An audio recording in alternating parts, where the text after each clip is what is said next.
What typically happens in a project like this is you do a lot of planning, and then you want to make sure that the first thing that you do is correct. Because otherwise, if you start at the very, very bottom and you make a small mistake at the bottom, it turns into a large mistake at the end. When you're building a tube chassis, it looks like it goes together really fast because the parts are big. Things get put in, you're putting a 6-foot tube in, so it grows really quickly. As you can see, we can kind of see through the whole car. So we had to cut the firewall out of the body to make the tube chassis fit.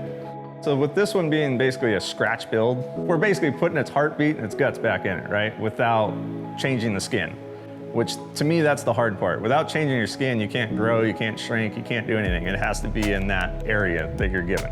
So as long as I've been here, which I think 6 years now, this is the most ground up build that I've done here.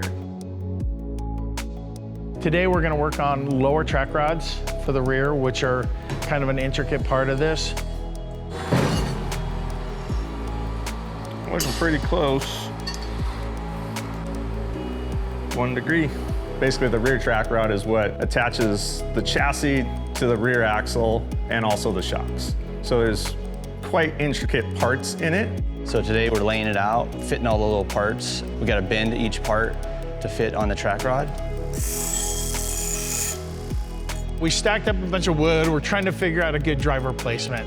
Driver placement being key to comfort always, but with a small cab like this, it becomes almost a little more key, but we feel like that's going to be a pretty good height. I feel like I can be up higher. I can just barely see the front, like just the front mount. We're also looking at figuring out where we can push the seat as far back and as high up as we can get it, because we got to leave enough room to put the pedals and accelerator. So I can see the whole lower part of the front shock mount. Are you still okay? Yeah. This is our transfer case, which also is going to take a ton of abuse. Basically going to dull your power down so you can go 4 miles an hour at 4,000 RPM.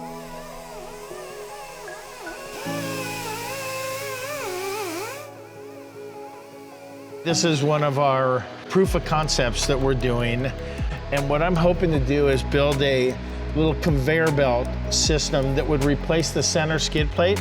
We're gonna have a conveyor belt on this vehicle. Underneath it, a conveyor belt with treads on it that would get you out of a place where all 4 tires could not touch the ground. It looks interesting. I have never done anything like this before.